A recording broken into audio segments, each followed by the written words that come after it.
আজ আমরা দশম শ্রেণীর কোষে দেখি 2 এর 7 দাগের অঙ্কটি সলিউশন করব। অঙ্কটি রয়েছে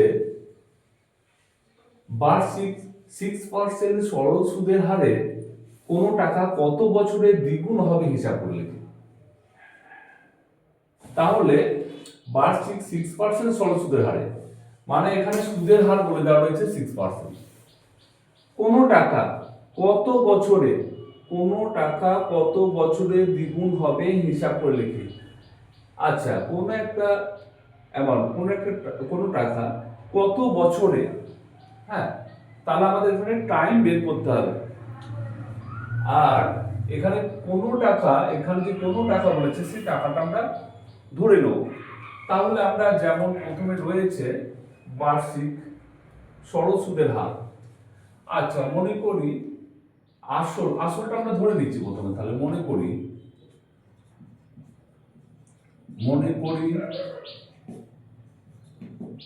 আসল, হ্যাঁ, আসল পি সমান x টাকা। এটা আমরা ধরে নিলাম আসল পি সমান x টাকা। আচ্ছা, এখানে বার্ষিক সরল সুদের হার বলে দেওয়া রয়েছে। তাহলে আমরা লিখে দিচ্ছি বার্ষিক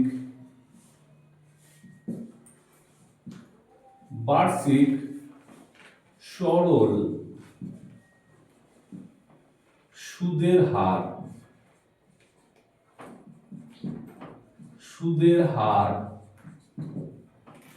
আর সমান 6%।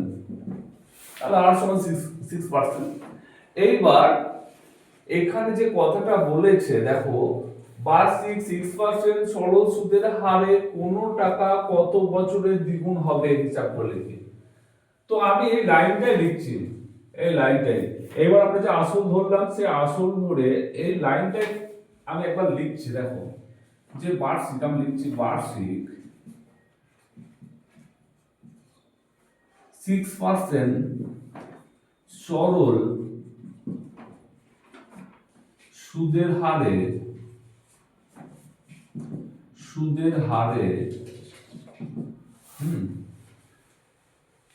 কোন টাকা, তাহলে আমরা x টাকা ধরে নিয়েছি। তাহলে x টাকা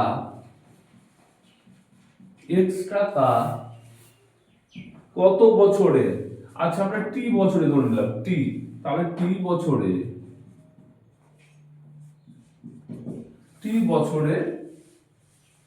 দ্বিগুণ হবে, তাহলে x ইন্টু 2 সমান 2x টাকা হবে। দেখো আমরা এই লাইনটাই লিখলাম। এখানে আমি প্রথমত আসলটা ধরে নিয়েছি, মনে করি আসল p সমান x টাকা। আর এখানে যে বার্ষিক সরল সুদের হার 6% যেটা দেওয়া রয়েছে। এইবার আমি কি করলাম যে এই লাইনটাই আমি লিখলাম। এই লাইনটায় যে কথাটা বলতে চাইছে সেই কথা অনুসারে আমি এই লাইনটাকে এই আসল ধরে লিখলাম। কিভাবে দেখো, বার্ষিক 6% সরল সুদের হারে, এই যে সরল সুদের হারে কোনো টাকার জায়গায় আমরা কি বসালাম x টাকা। t বছরে, হ্যাঁ t বছরে, কত বছরে, আমি t বছরে লিখলাম, t এর মান বের করব আমরা। তাহলে t বছরে দ্বিগুণ হবে। আচ্ছা, দ্বিগুণ হবে সেই জায়গায় আমরা কিন্তু আর ওই দ্বিগুণ হবে কথাটা লিখলাম না। দ্বিগুণের জায়গায় যে আসল টাকা ধরেছি সেই টাকার দ্বিগুণ হবে, মানে সেই আসল টাকার দ্বিগুণ হবে। তাহলে আমরা সেই x ইন্টু 2 সমান 2x টাকা হবে, এই কথাটা আমরা কিন্তু লিখলাম একটা লাইন। এইবার দেখো, এইবার আমাদের t সমান কত সেটা বের করতে হবে। এখানে আমাদের কোশ্চেন, হ্যাঁ, তাহলে এখানে আমরা সুদটা বের করতে পারবো। এবার সুদ আয় সমান বের করতে পারবো।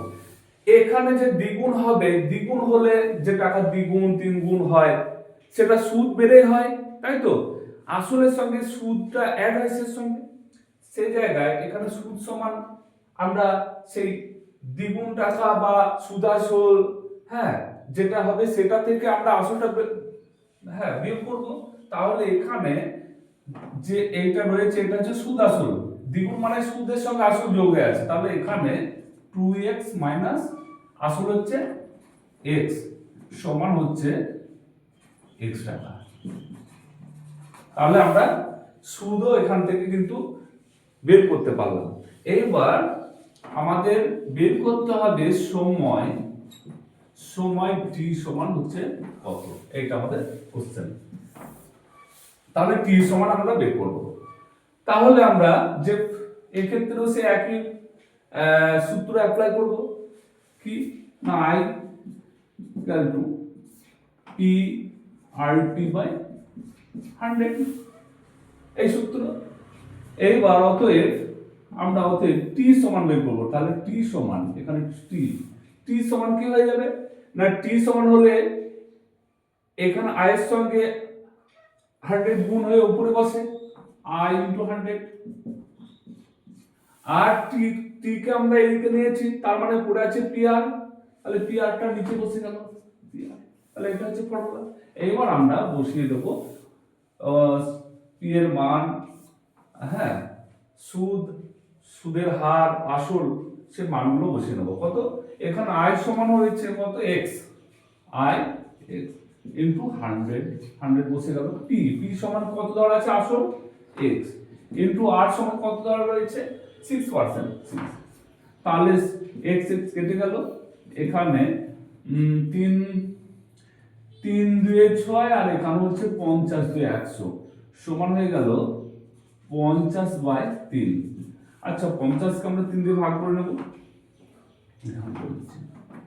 50 কে 3 দিয়ে, 3 একে 3, 2 কুড়ি, 3 6 18, তাহলে হয়ে গেল 2, তাহলে হয়ে গেল 16 পূর্ণ 2 এ 3 বছর, হ্যাঁ 16 পূর্ণ 2 এ 3 বছর।